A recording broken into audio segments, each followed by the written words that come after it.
Farmer 1969 या YouTube चॅनलवर तुमचे पुन्हा एकदा सहर्ष स्वागत। मित्रांनो, इकडे तुम्ही हे बघू शकता, हे सगळं मटेरियल हे आहे विहिरीचं मटेरियल। तुम्हालाही मित्रांनो विहीर खोदायची आहे, पैसे नाहीत तर हा व्हिडिओ शेवटपर्यंत बघा। मित्रांनो, ही जी विहीर आहे ही विहीर स्कीम अंडर येते आणि ह्या स्कीमचं नाव काय आहे तर सामायिक क्षेत्र विहीर योजना। म्हणजे जर दोन शेतकऱ्यांचे गट नंबर एकच असेल तर त्या दोन शेतकऱ्यांना त्यांच्या बांधावर एक विहीर दिले जाते। आता हे क्षेत्र बघू शकता तुम्ही, हे 7 एकराचं क्षेत्र आहे आणि या क्षेत्राच्या 7 एकर क्षेत्रामध्ये दोन वेगवेगळ्या शेतकऱ्यांचे, म्हणजे ते तुमचे चुलत भाऊ असू द्या, सख्खे भाऊ असू द्या, त्या दोघांना एक विहीर दिली जाते। आता साधारणतः या विहिरीची किंमत 5 लाखापर्यंत आहे।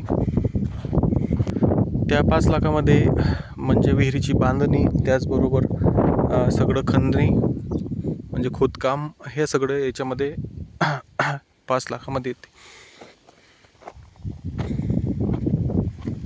इकडे तुम्ही विहीर बघू शकता की साधारणतः 40 फूट खोल विहीर आहे आणि याला आता सध्या परिस्थितीमध्ये 20-25 फूट पाणी लागलं आहे।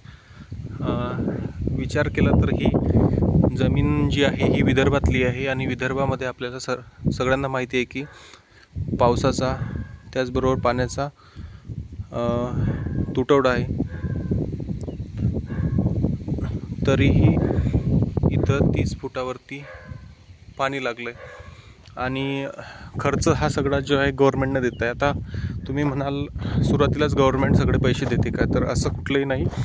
तुम्ही तुमच्याकडून एकदा विहीर सँक्शन झाली, वास्तविक आता ह्या विहिरी ज्या आहेत यांचं म्हणजे ग्रामपंचायत लेवलवर काम चालते। सगळं जो आपला ग्रामपंचायत सेवक आहे त्याच्या अंडर हे फॉर्म भरून घेतले जातात आणि ते फॉर्म भरून घेतल्यानंतर मग तुमची निवड प्रक्रिया होते। त्यामध्ये तुमचं जर नाव आलं यादीमध्ये तर मग तिथून तुम्ही ही विहीर खोदण्यास घेऊ शकता।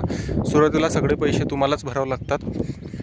सरकार टप्प्याटप्प्याने जसं इन्स्पेक्शन करून पैसे तुम्हाला देते। आता इकडे ह्या विहिरीचं जर बघितलं तर ही विदर्भातली विहीर आणि इकडे काळा पाषाण लागतो। मित्रांनो, जर 10 वर्षाआधी जर इकडे ही अशी विहीर खोदली असती तर या विहिरीला पाणी नसतं लागलं, कारण आजूबाजूचं क्षेत्र आता 10 वर्षामध्ये तुम्ही बघू शकता की बागायती झालं आहे। म्हणजे याच्या पलीकडेच तिकडून 1.5-2 किलोमीटर अंतरावर धरण आहे नळगंगा नावाचं, तिथून सगळं इथं पाणी आणलं गेलं आणि 10-15 वर्ष हे सतत पाणी जमिनीत जिरू आज तुम्ही बघू शकता की 40-45 फुटावरच चांगलं पाण्याचा सोर्स आहे।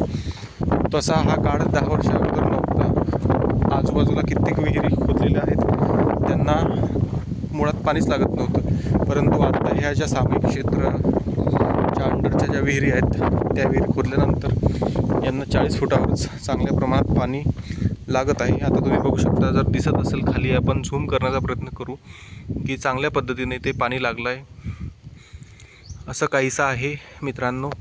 व्हिडिओ जर तुम्हाला आवडला असेल तर लाईक करा, सबस्क्राईब करा, शेअर करा, कमेंट करा, जेणेकरून असेच नवनवीन व्हिडिओ तुमच्या डिस्क्रिप्शन बॉक्समध्ये येतील। छान पद्धतीने इकडे काम केलं आहे आणि आता ही विहीर बांधून वगैरे ओके आहे। आता टप्प्याटप्प्याने याचे पैसे शेतकऱ्याच्या खात्यावर येतील। पुली तुमच्याकडे याला काय म्हणतात नक्की कमेंट करून कळवा। धन्यवाद मित्रांनो, भेटूया नवीन काहीसं असं घेऊन।